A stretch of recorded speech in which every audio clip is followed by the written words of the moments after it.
Julian, the public knows you as a young man who had a high position in the pre-Stokely Carmichael SNCC, and as a young man who had a rather controversial entrance into Georgia state politics, and most recently as a young man who entered really the national political scene with a rather spectacular meteoric rise in the last Democratic convention.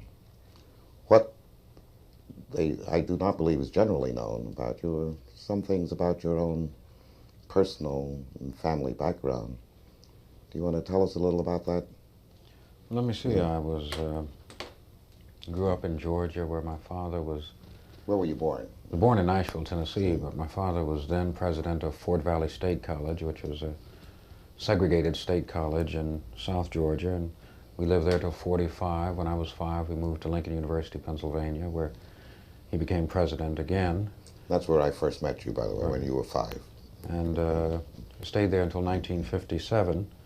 I attended the local public schools there and then went to a private school near Philadelphia, the George School in Bucks County, Pennsylvania. Graduated from high school in 1957, which was the year my father accepted a position of dean of the School of Education at Atlanta University. We moved back to Atlanta and entered Morehouse College and stayed at Morehouse for 3.5 years until the end of the first semester of my senior year, when I left first to work for a newspaper, a little weekly black newspaper in Atlanta, and then to work for SNCC, and stayed with SNCC for 6 years until after I had first been elected to the legislature and refused my seat, and elected a second time and again refused my seat, and just before being elected the third time I left SNCC and have been a freelancer ever since then. I see. How did you get involved in SNCC initially? Well, you're the son of a college president, rather stable, substantial middle-class family background. Why were you concerned with protests?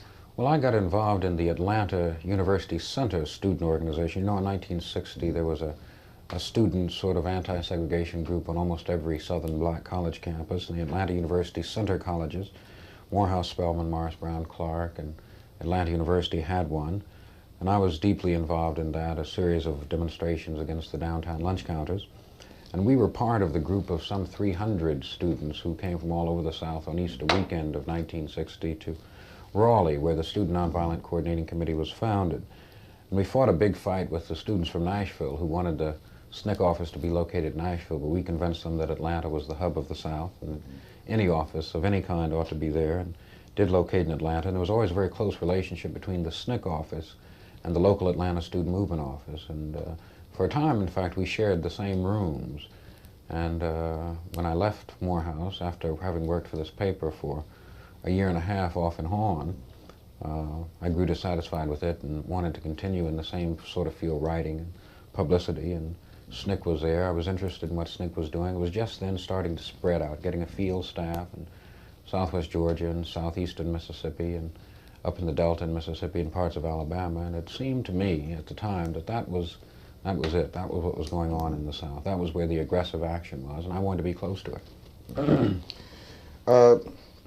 I'm still fascinated by this phenomenon, which is becoming increasingly clear, I think, of the protest leadership among Negro youth, the below 30 and the college age youth. In spite of the rhetoric of the masses, this leadership is still predominantly coming from young people from middle-class Negro families, middle-class backgrounds, prep school.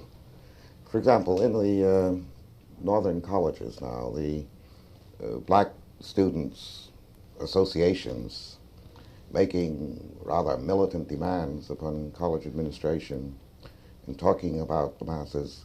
Generally, these are young people from middle-class backgrounds and families. How do you account for this? Well, I think it may be one or two things. First, I like to think that all of the college protests stem from the Southern student movement, the movement that grew up on the campus, but was not concerned with campus affairs as much as it was community affairs, and a movement which really moved way off the campus into rural communities, working on the right to vote, working on trying to organize sharecroppers, really moved itself far away from academia. And then as young white and black students from the North would come down and experience a summer of this, they took back, say, to Berkeley or Columbia or NYU or Harvard or any of the several schools, some of the ideas they'd gotten And in the techniques South, the and techniques. protest methods. Right. And it just sort of grew from there. I like to think that a lot of the good things in this country come from the South, and I think the student activism came. But I don't know why it is that in 1960, particularly, you would have had this sudden outgrowth of student activism on the black college campuses. You had these 4 young men in Greensboro, North Carolina, who all of a sudden sat down at a lunch counter and began a movement that is still in many different variations, still going on. And I can't decide what it was that made them do it at that particular time, and what was it that made it catch on as it did. But Julian, you know, you really are not meeting head on my question of how does one reconcile, and maybe I didn't make it clear enough, the anti-middle class rhetoric of the black student protest movement, which is also bought by the white student protest movement, with the fact that the leaders of the black student protest movement, and as well as the leaders of the white student protest movement, are almost exclusively middle class in their own background. I don't know. I think it's two things. I think some of it's rather superficial in that it's sort of a glorification of lower class people, which I would think would be rather insulting to lower class people. Sort of the attractive beast, the noble savage, the noble, right? Exactly so. I think that'd be rather insulting to lower class people. But some of it, I think, and probably the majority of it, is a feeling that if you're black, particularly in middle class, and you may come from an educated family, a family where there's been some college training over 1 or 2 or more generations, that in a great many things in this country doesn't make any difference. If you're black, it's just as though you never went to school. And I think some of these kids may feel some guilt about it, the fact that they are privileged. College-educated black young people are really a talented tenth. Dr. Du Bois used to think about it, and they may feel a little guilt about it and feel the necessity to involve themselves much more than they would were they not in the position they find themselves in. Yes. Is this a part of the reason for your decision to cast your lot in the South, and particularly in Atlanta, in terms of your own political future? Well, my decision has to do with the fact that, first, I think politically our future as a race is in the South. And we've got the numbers there. We're 40-some% in Mississippi, over 30 in Alabama and Georgia and South Carolina. And the opportunity for building a either strong all-black political movement or an interracial political movement that has a strong black component in it is much greater in the South. For instance, in Georgia now, we've got 14 black state legislators, more than any other state except Illinois. I didn't know that. The record never be equaled by, I don't think, New York State or Massachusetts or California or any other state in the Union. And the reason is because we got the concentration of black people there. Now, they're largely unorganized, largely unregistered, but the potential is there. If it can be harnessed, then I think there is a great future in that section of the country. How do you square that, though, with the fact that, as of now, the majority of Negroes living in the United States are living in northern urban centers? Well, I saw a report, I guess in the early part of last summer, issued by a commission that ex-Senator Paul Douglas is the head of, which said, in effect, that the population trend of south to north was being reversed if it had not been reversed already, and that part of the black population was beginning to go back south, that the opportunities were there, the employment is beginning to be there, and particularly for college-educated young people, I think there's a kind of a future there that you don't find in the north if you're a professional. But they're going back south to the cities in the South. Oh, yes, definitely so. They're not going back to the rural areas. What's happened to the rural Negro? Is he a forgotten man? When I was your age and or younger in college, our major concern, those of us who were pretending any sort of social sensitivity, was for the sharecropper, the rural, oppressed, Negro whose condition was not beyond, very much beyond that of the slave. Right. I haven't heard about him in the last 10, 15, 20 years. I think that was the beginning, not the beginning concern, but one of the concerns of SNCC, say in the period from 1961 through 1965. And I think one of the tragedies of the last 10 years is that the Congress of Racial Equality, the Student Nonviolent Coordinating Committee, and to a lesser extent, but almost the same extent, the NAACP, have really, in my opinion, abandoned the South, particularly the rural South. SNCC and CORE, which in the summer of '64 had over 1,500 to 2,000 people working in all the states of the South, are just not there now. You don't see them there anymore. Part of it is, I think, there's this great upsurge of interest in the cities, and very properly so, but it ought not come at the expense of rural people. Now, there is this migration from the rural to the urban, but all of those black people who live in the Delta in Mississippi and Alabama and Arkansas, who live in the bayous of Louisiana, they're not going to leave. They have no desire, or they don't have the ability to go to Chicago or Memphis or Detroit. And something's got to be done about them. Some kind of movement's got to be put toward working for their benefit. Julian, are you I don't see saying it. that you believe that that we've passed the peak of southern rural Negro migration to southern or northern cities? Now, do you have... I don't know if we passed the peak. I think you may have passed the peak of the migration south to north, but I don't think you've passed the peak of migration from rural to urban. That is, people who live in rural South Georgia coming into Albany or Macon or into the city of Atlanta. People live in rural Alabama coming to Birmingham, Montgomery, whereas a few years back they would have gone to Chicago or Detroit. So you may have a more localized migration. But still, I think a great many people are going to stay on their farms, are going to eke out a very, very meager existence, living on federal commodities where they have it, on welfare where they can get on it, and are probably just going to remain there in sort of a suspended state, half between living and dying, because there is no attention being paid to them, either by the federal government or by the kinds of private groups, SNCC and CORE, the NAACP. And what you have on the scene in the South and rural areas now, this indigenous leadership, which is very alert and very aggressive, but somewhat limited, doesn't have the funds that SNCC and CORE and the NAACP can bring to bear on those questions, doesn't have the national prominence. And really, the rural South, I think, has been abandoned by the movement very largely. Now, you're a representative to the Georgia State Legislature from Atlanta. Right, an urban area. An urban area. Your constituents are, for the most part, if not exclusively, Atlanta Negroes. Yes. Do you see any role that you can play to increase the opportunities or the living conditions of the Atlanta Negro as a state legislature? Well, my experience has been, I think the experience of the other black legislators has been a rather frustrating one. That is that we have never been able to really initiate anything tremendously progressive. At best, we're able to defeat measures that would hurt our constituents. We were able to beat down, for example, a very vicious piece of welfare legislation that would have allowed the state to sue the estate of deceased welfare recipients to reclaim the money that had been paid to them over the period they were on welfare. We were able to stop that, but we're not able to really put forward any progressive measures. And I don't think we will be able to unless we can form some kind of working coalition with the kinds of white people who represent the same kinds of poor white people who fit in the same economic bracket that my constituents do. The average income per family in my district is $2,500 a year. And on some few occasions... $2,500 a year per average family. income Per family yes. in Atlanta? In Atlanta, Georgia, the Queen City of the South.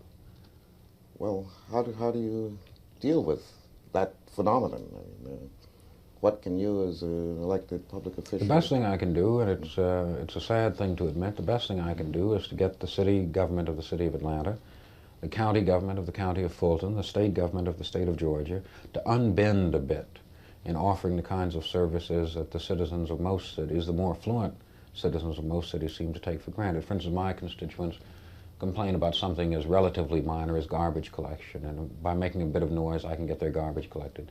They complain about the lack of paved streets, and with another little bit of noise, I can get their streets paved. But I really cannot do anything in my position as a legislator to improve their economic condition. I can't do much to improve their housing situation beyond getting the city to inspect and probably condemn their houses, which means they've got to move out and go someplace else. It's really a very frustrating role to play. Well, your constituents expect you to be able to help them. Certainly do. And you tell me that the average income of your constituents per family is $2,500 per annum. Right. Well, in what way can you help? As when the Office of Economic Opportunity tell us that the poverty level in the United States is $4,000 per family income. Uh, what realistically can you do? Well, again, not very much. And I found my experience, the experience of the other black legislators in Georgia, as well as those others I've talked to in other parts of the South, is that we become sort of a negotiator between our constituents and all of the kinds of agencies, the city and county governments, the state governments, the War on Poverty, the OEO, that we become a negotiator between these agencies and our constituents, a broker. And we are put ourselves in the position of having to go before all of these different groups and agencies and beg and plead and ask and demand that they do something, whatever it is they're equipped to do, to help out the people we represent. And usually we get minimal, really minimal help. But Julian, we have been told, that Atlanta is the symbol of the New South, that in terms of race relations and progress of the Negro, that actually Atlanta has been held up as the symbol, that Negroes really don't have to move to northern cities because here in Atlanta there's been rapid movement. Are you saying that this is sort of a myth? Or well, I'm saying that it's true when Atlanta's compared with Jackson, Mississippi, or when Atlanta's compared with Birmingham, Alabama, or when Atlanta's compared with Albany or Savannah or any of the other towns or cities in the state of Georgia. In that kind of situation, Atlanta certainly is a beautiful or a wonderful place to live in, comparatively speaking. But I think were Atlanta to be compared to San Francisco or Los Angeles, or I'm not sure about New York, but with most of the major cities in this country, then it comes off lacking. The difference between Atlanta, however, and other cities is there's been a kind of old political coalition between all the black people, some of the white people. What it's done is kept in office for about 30 years moderate city governments that had some responsiveness to the needs of the Negro community. And so the kinds of really vicious government racism that you might see in a Birmingham or a Jackson or a Memphis or any of the other several cities in the South, you don't see that in Atlanta. Well, you see a sort of a paternalism. You mentioned a number of northern cities such as San Francisco and Los Angeles and others that are clearly superior to Atlanta in terms of the predicament of the urban Negro. But almost every one, in fact, I think every one of the cities you mentioned has had riots, yes, disturbances, and Atlanta has had a sort of an abortive one. Right. How do you account for the fact that in these so-called northern cities where actually, not psychologically, but actually the predicament of the Negro is superior to his predicament in the southern cities? Well, you have eruptions. I think it's for two reasons. I think it's because geographically Atlanta is different than all of them. Atlanta does not have the equivalent of Harlem or Bedford-Stuyvesant. It doesn't have one large, sprawling slum. What it has is a series of rather small slums. And I think that argues geographically against the kind of large uprising that you had in Newark or Watts or any of the places where you have this enormous collection of black people herded together.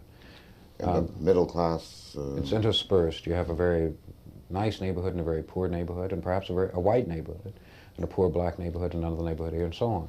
So I think that argues against the sort of sustained and long range and 2 or 3 day eruption that you have had in some other cities. The other thing I think is something very peculiar, and I'm not absolutely convinced in my own mind this is true. It seems to me a black person living in the city of Atlanta, Georgia, can say to himself that in the past 10 years of my life, I have seen with my own eyes my circumstance change in a way that can only be assumed by me to be for the better. Now, it may not have lifted my standard of living, it may not mean my children are getting a better education, my house may be in the bad shape, but I've seen some visible changes. For example, the removal of white and Negro signs. Exactly so. But if you live in New York, or in St. Louis, or in San Francisco, or Boston, you can't say those same things. You cannot say that my life has changed. If you came to New York City 25 years ago, you could then eat at lunch counters, in Harlem at least. You could then ride on buses, and sit any place you please. You can do all the sorts of things you wish to. Excuse me. And so you haven't been able to see with your own eyes any visible changes. And I think there may be a little more hopefulness in a city like Atlanta, where change has been visible and open, and some things may be said to have improved, than there would be in a city like New York, where you cannot say that things have gotten better. Do you think the factor of a more visible and relatively prosperous Negro middle class in a southern city such as Atlanta might be a factor too? I think it has been. I think in the future rather, it's going to be a detriment, that the large underclass is going to say that we want the things this middle class has, and we don't have them. They're going to get visibly more angry, whereas in the past they've been able to say, well, here are people much like ourselves who, for one reason or another, have improved themselves, have nice homes, some with swimming pools inside in their basements, some with fancy 2- and 3-car garages. This is some running and owning banks. Oh, yes. Newspapers, insurance companies, all of the trappings of a very successful financial life. In the past, I think that's been something to look up to, something to aspire to, something that a people upwardly mobile can say, well, if I work hard and send my children to school, so I can get that way too. In the future, however, I don't think they'll say that. I think they'll be irritated by the sight of that affluence. Has there been any serious encroachment of the black separatist, black militant approach in the Atlanta and southern city scene? No, not anywhere close to what you might find in New York City, say. Not at all. This too might be another factor, although I think it ought to be certainly clear that the black separatists are not the agents of violence, although some of them would want to give that impression.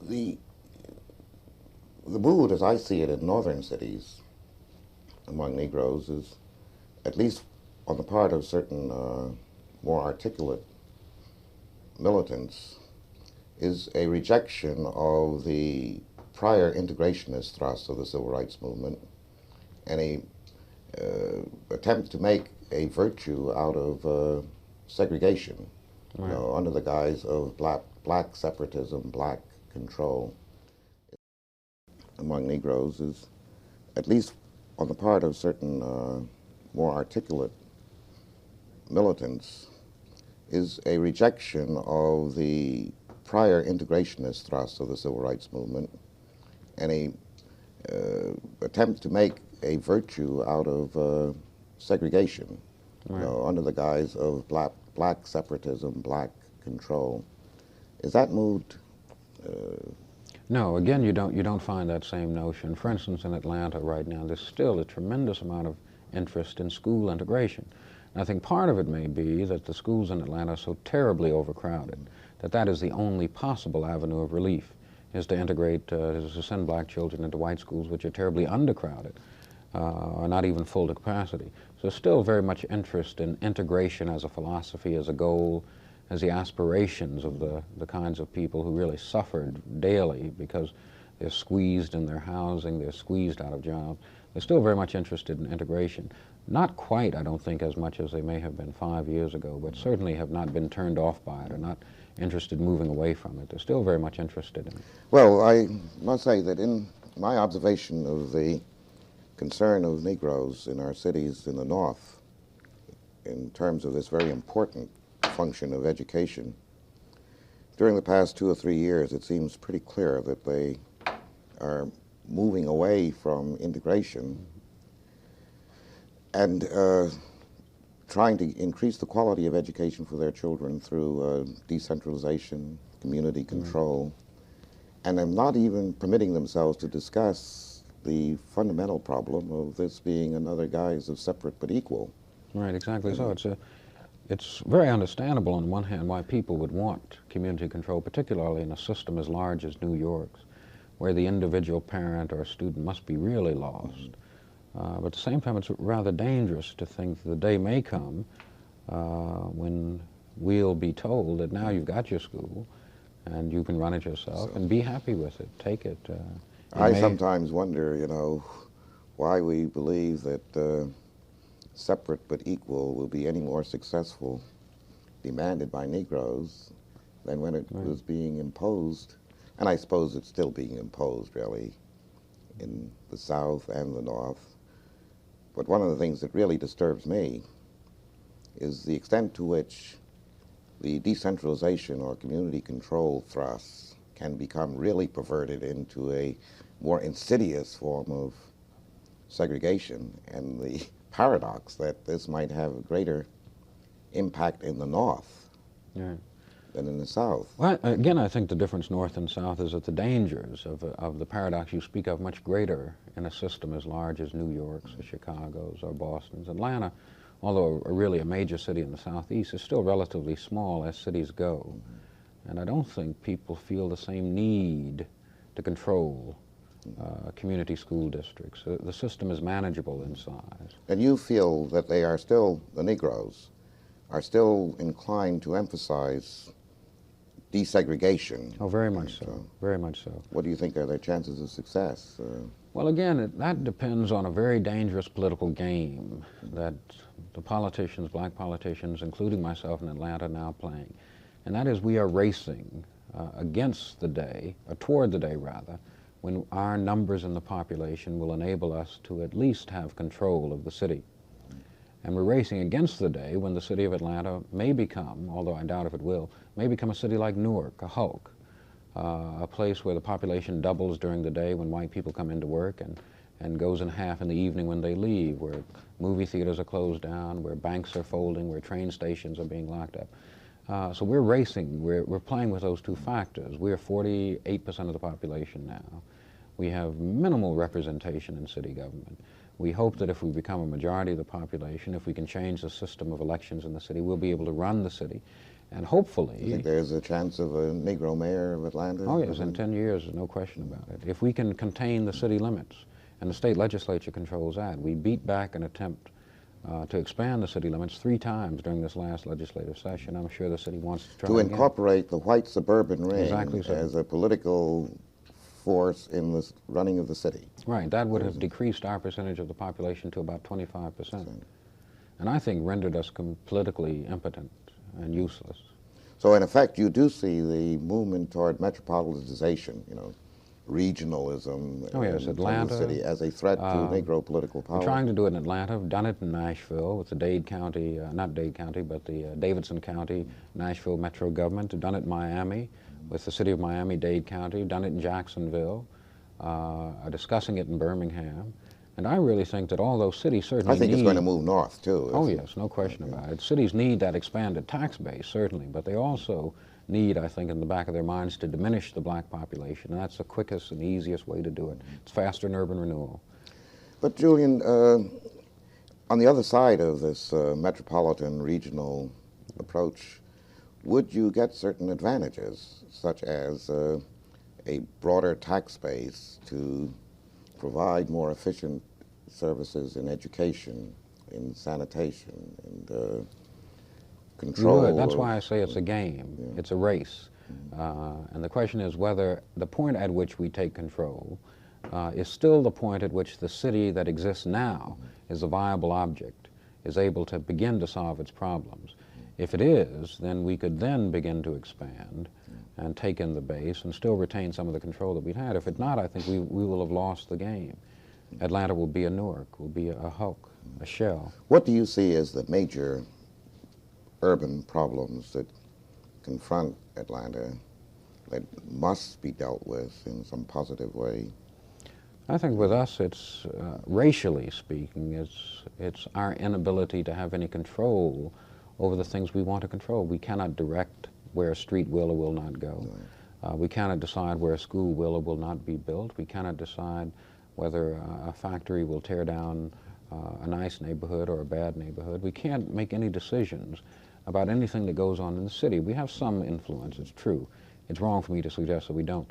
We do have some influence, but we don't have this real say that any people ought to, particularly if they're 48% of the population. In a sense, you're 48% of the population in essentially the predicament of colonial subjects. Exactly so.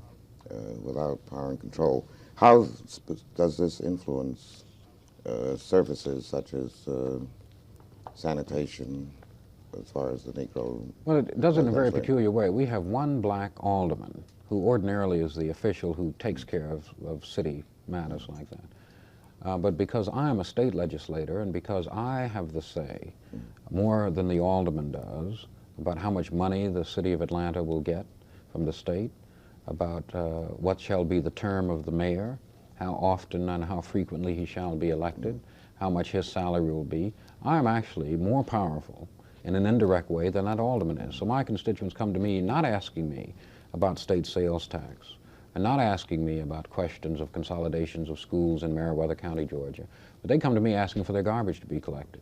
And they come to me asking for their streets to be paved. So I occupy, although I'm a state officer, I occupy the position of an alderman.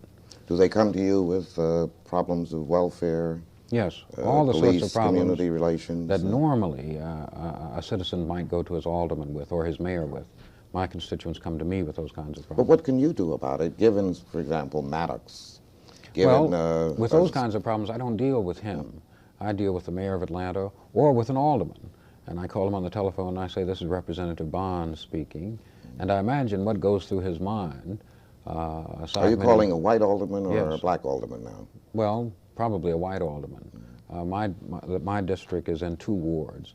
Most of it is in a ward represented by a white alderman. Part of it in a ward represented by the lone black alderman. But I'd usually call a white alderman. I'd say, this is Representative Bond speaking. And imagine what flashes through his mind is, I'm talking to a man on the telephone who controls the amount of money I make as salary as an alderman. I'm talking to a man who will decide whether I will run ward-wide or city-wide. I'm talking to a man who will decide lots of things about my city, and so I ought to pay some attention to him. And so I say, garbage is not being picked up on Chestnut Street.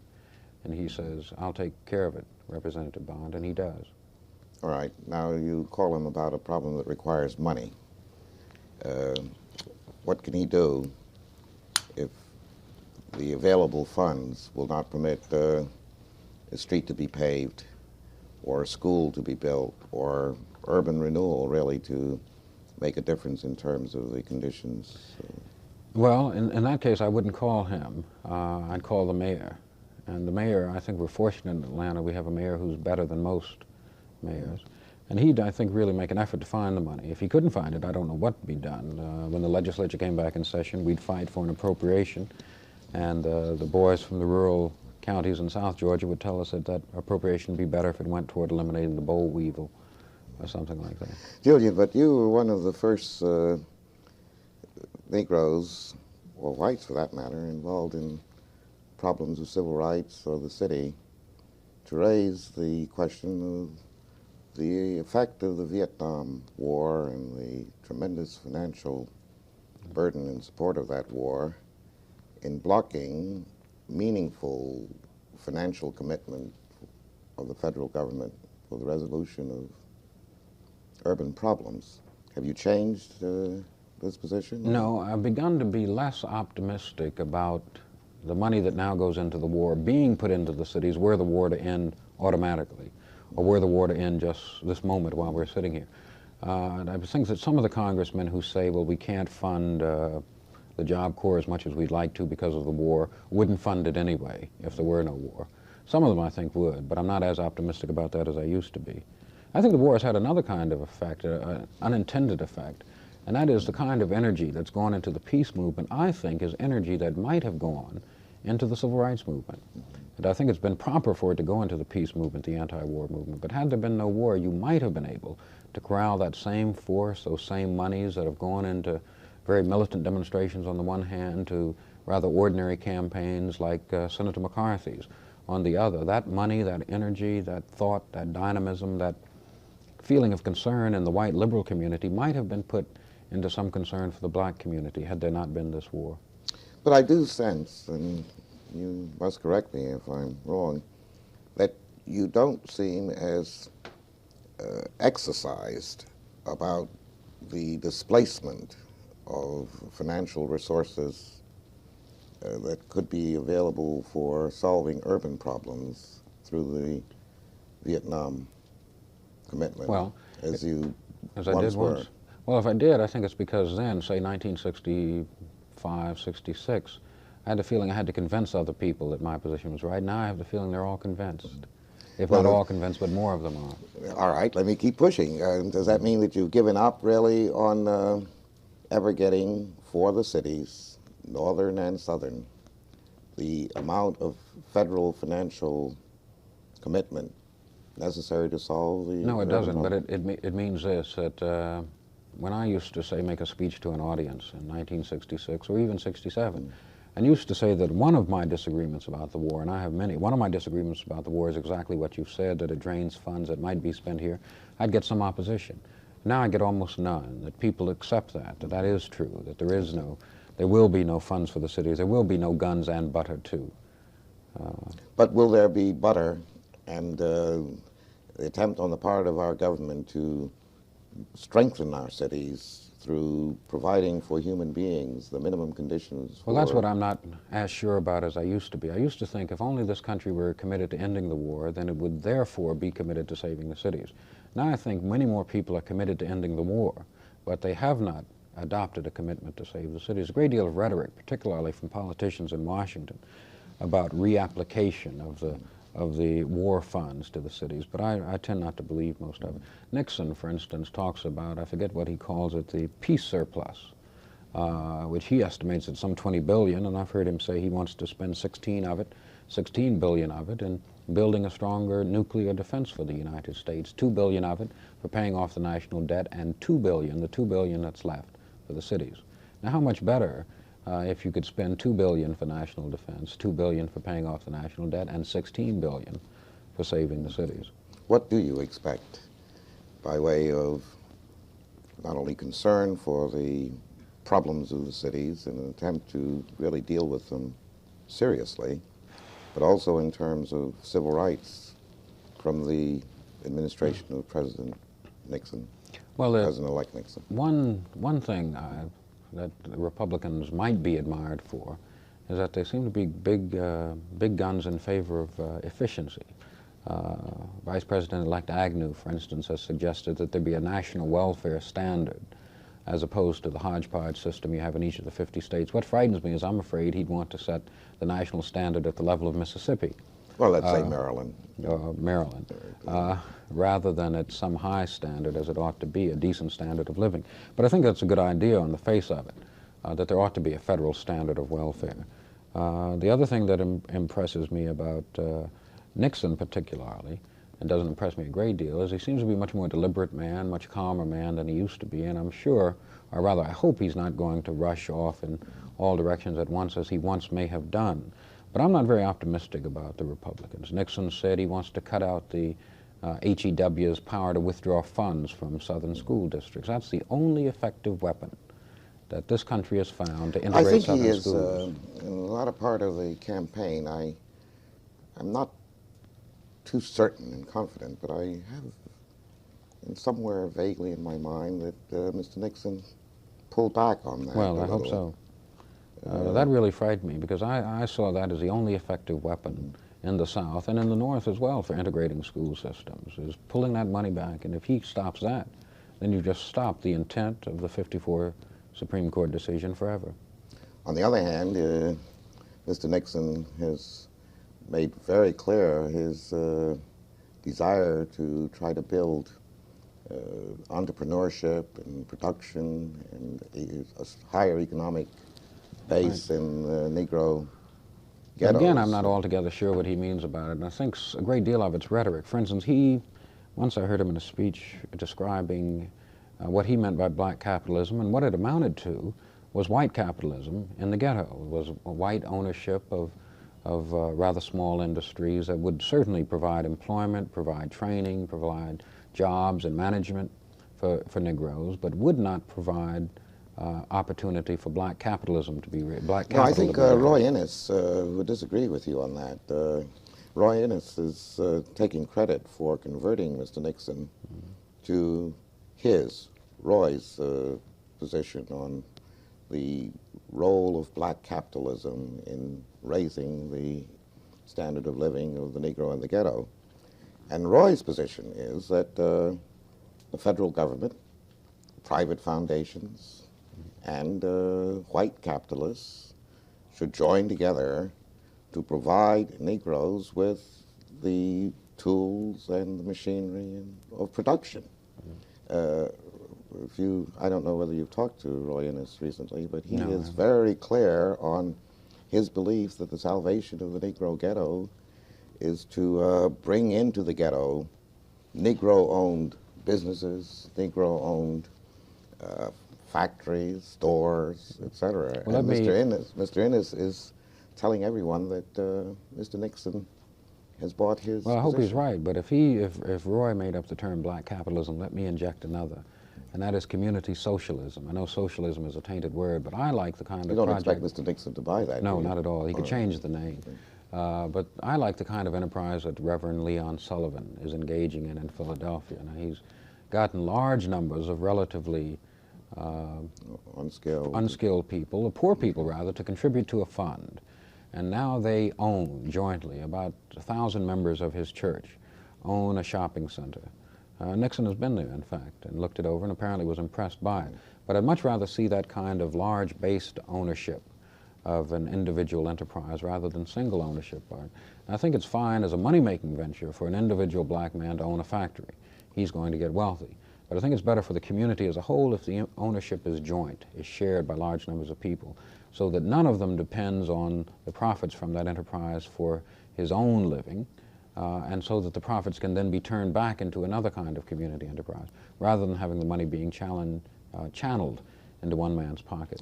Well, the Innes-Nixon approach to making the northern ghettos more viable, this approach does not seem to me unlike what now exists in Atlanta, where Negroes, given the heritage and history of racial segregation, Negroes have built certain kinds of business. Oh, yes, certainly.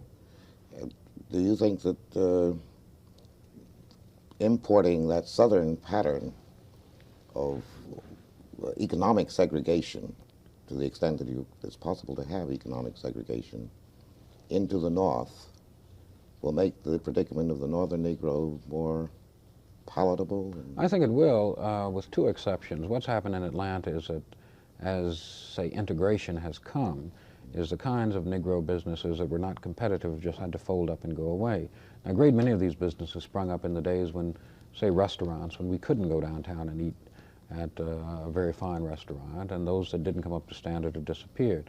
Others that are far superior to most that you find downtown have remained. A very fine restaurant and hotel, motel, nightclub complex in my district, built by two men who really pulled themselves up by their bootstraps, the Pascal brothers.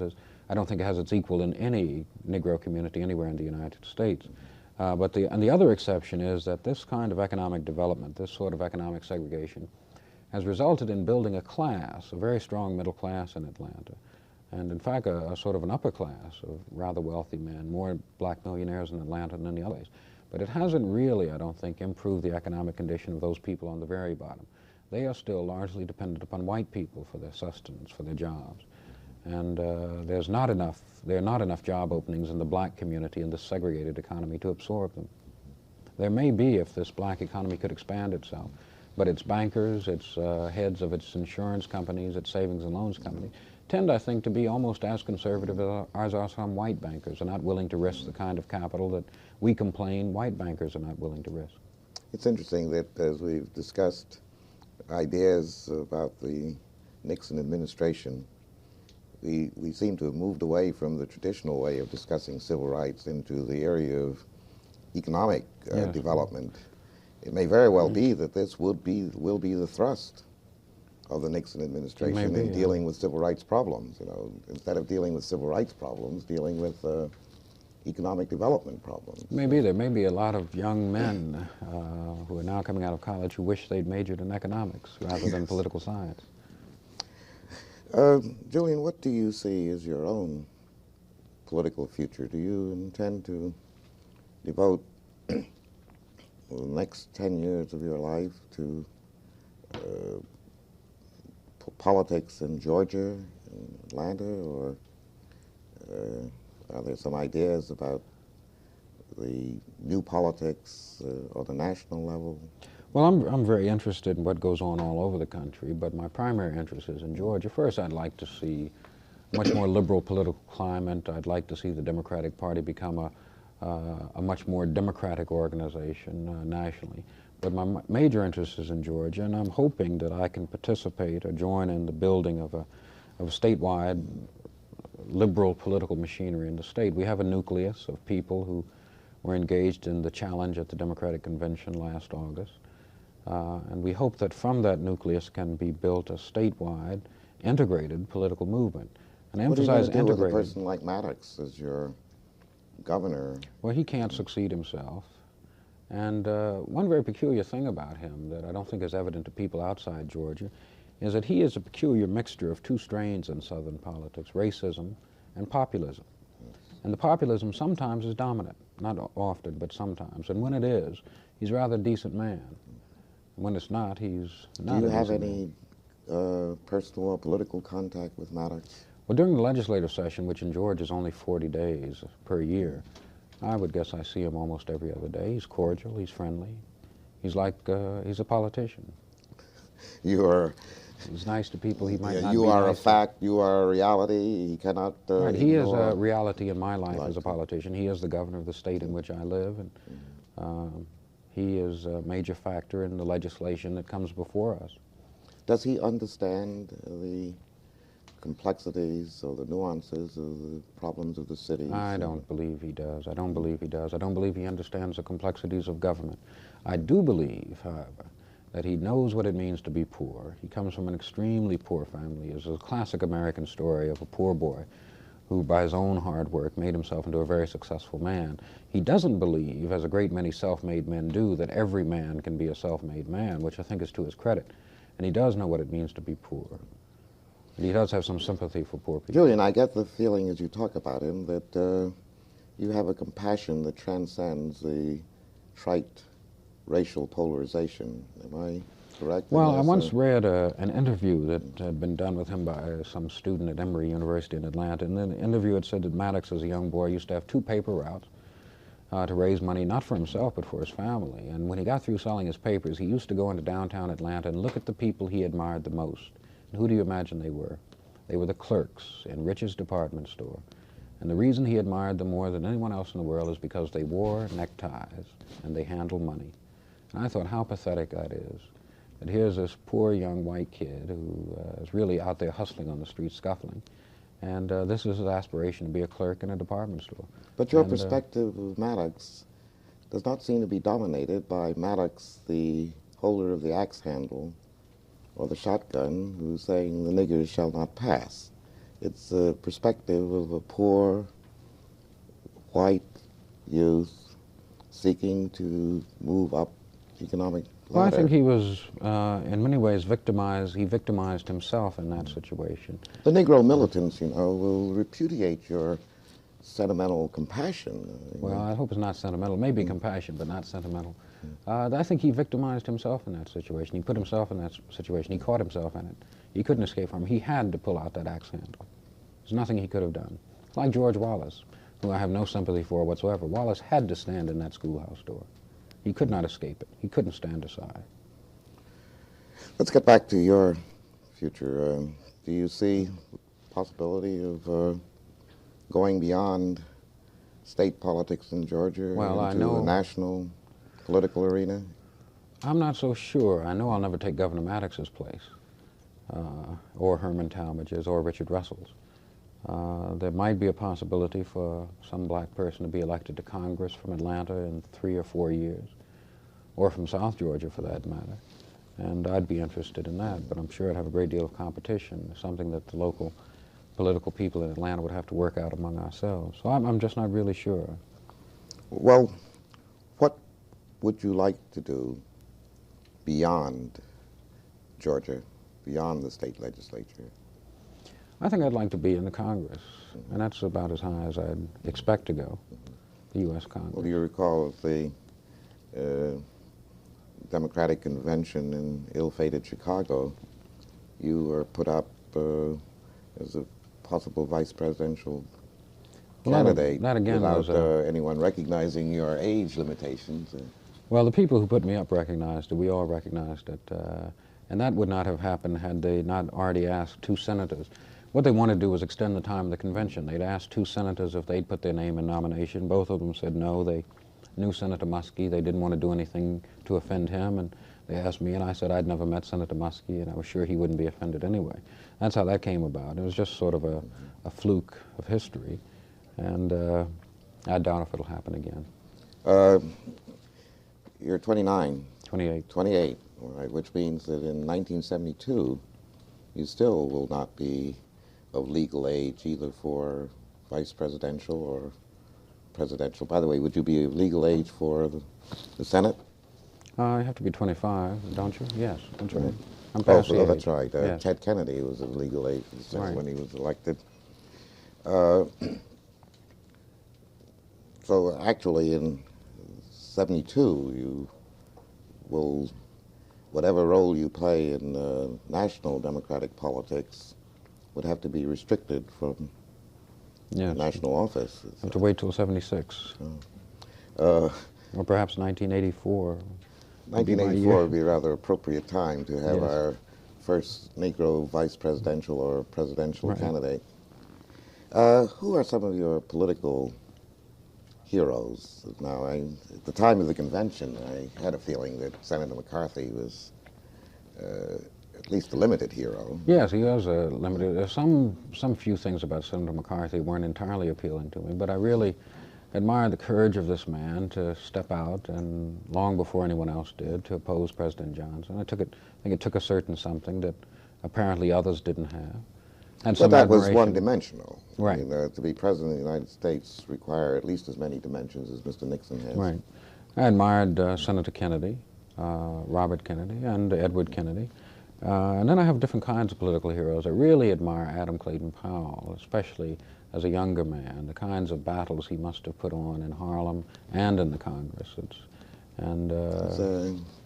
very strange you can say that. Fascinating. Well, the bit I've read about him as a younger man, it really must have been a fascinating and really a tremendously aggressive young man to struggle as he did, his fights for employment on 125th Street in Harlem, those kinds of the Powell Amendment. I was Are you going to a correct direct my observer history? there.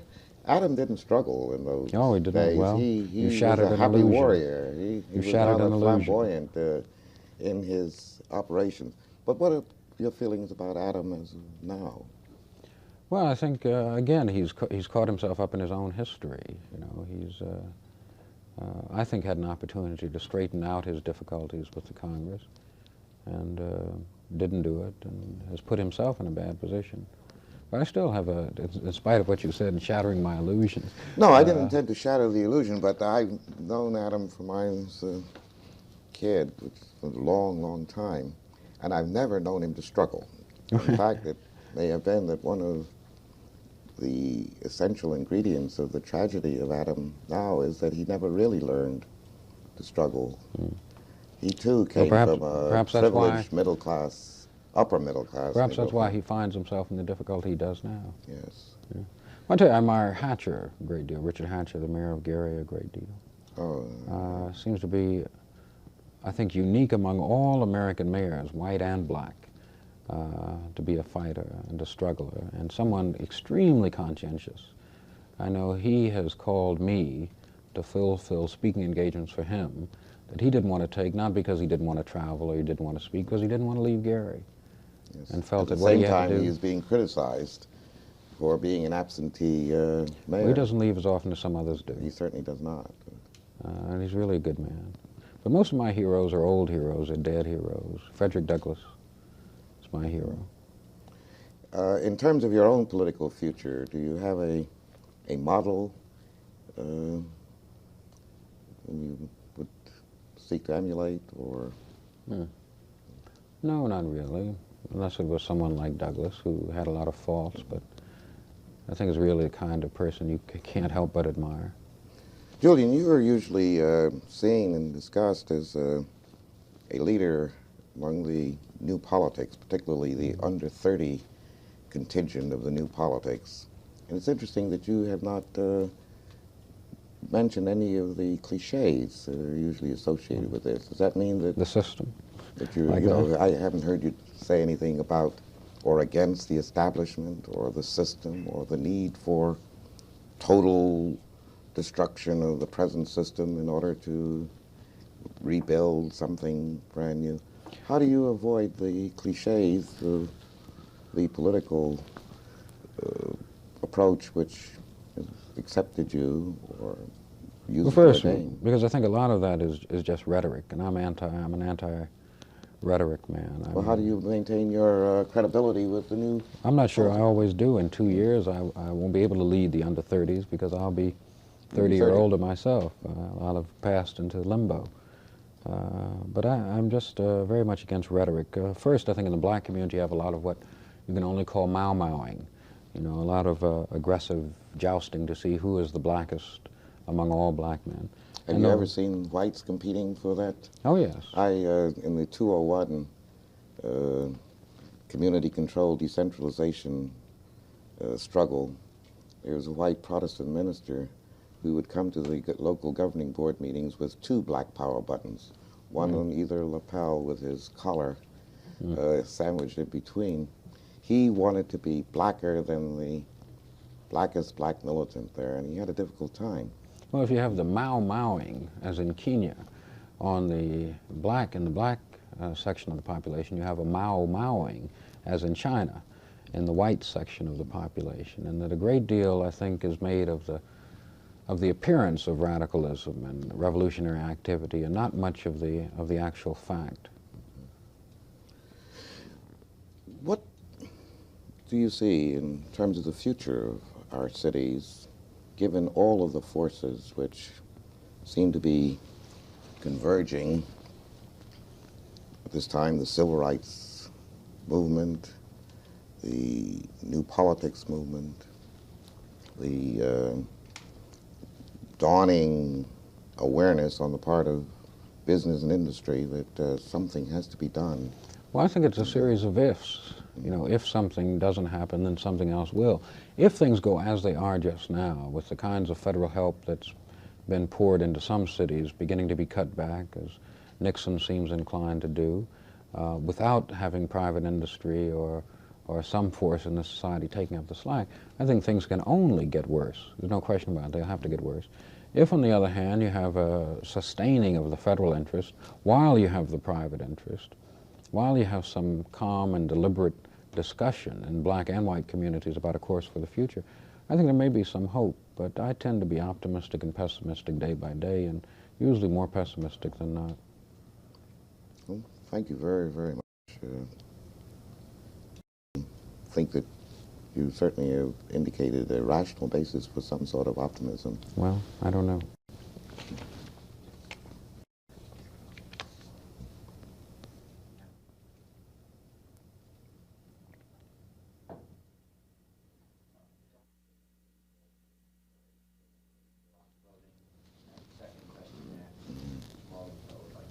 All right, and he will splice it in the appropriate place. Mr. Morgenthau seemed to be disturbed at the fact that we want to rest. Huh? Okay. Would you like a little rest and start again? Or? No. No, I know we could. I'd rather deal with this and then let's rest. Take a big rest.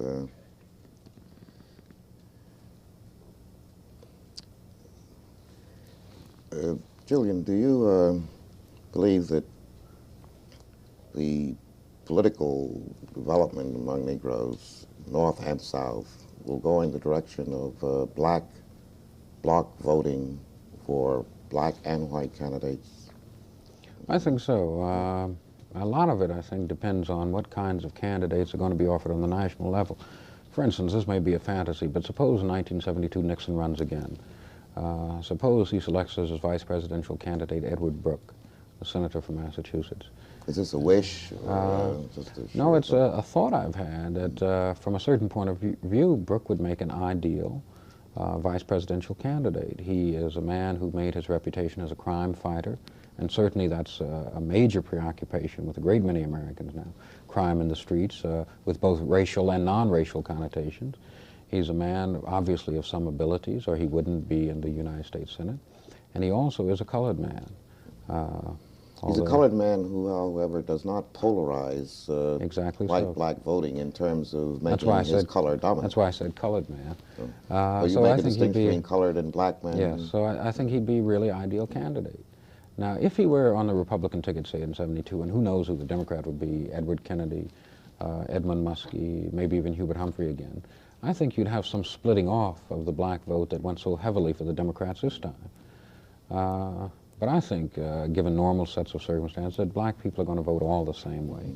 We'll all vote for this man, and then we'll all vote tomorrow for that man. I don't think we're going to vote for black people just because they're black, although we will the first couple of times around. How are you going to handle the problem of block white voting with the increasing reality of block black voting?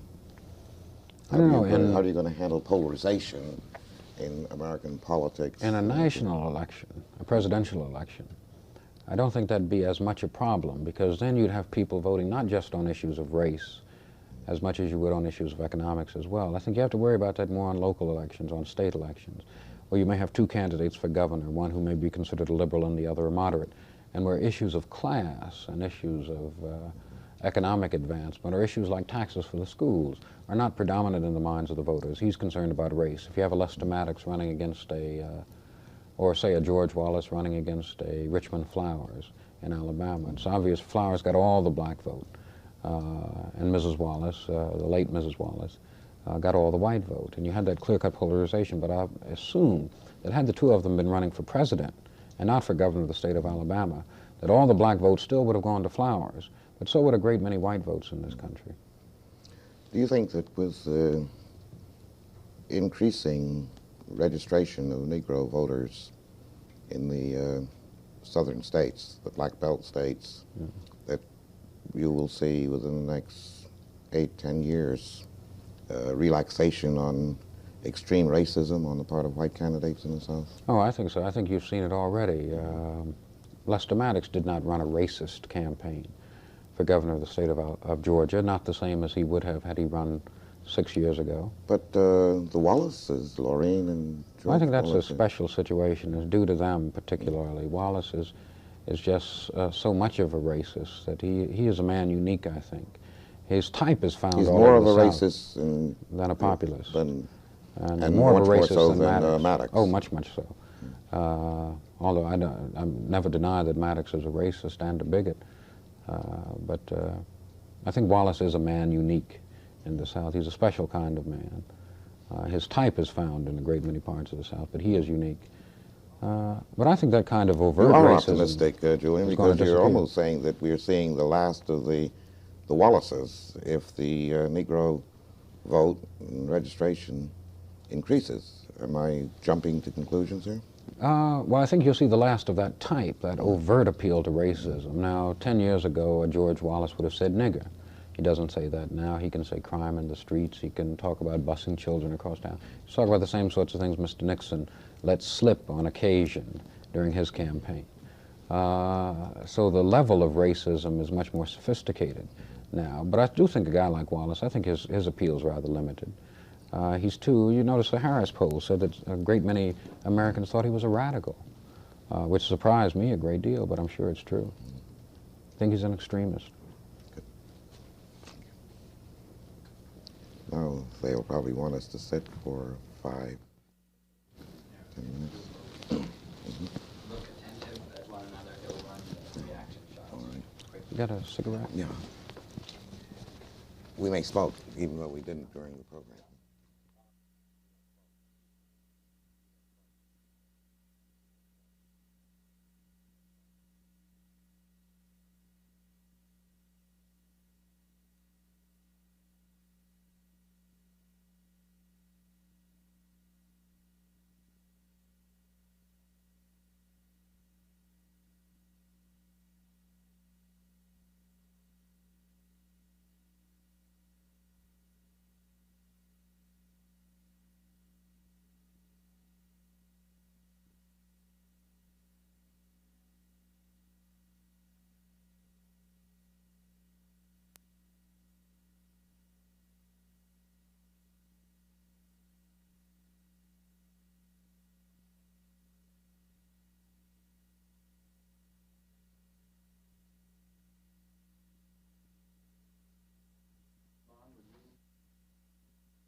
related colleges? Yes.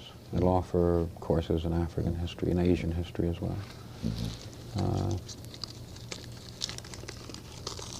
You have a library, which is going to be more than just a museum, but they're collecting all the papers from King's involvement all over the South and in Chicago. It's really going to be quite a place. There are going to be as many Martin Luther King But this is going to be the memorials one. as there are John Kennedy memorials. This is going to be the one. It's going to be the major one. Yeah. Because this is the one that Mrs. King is recognizing.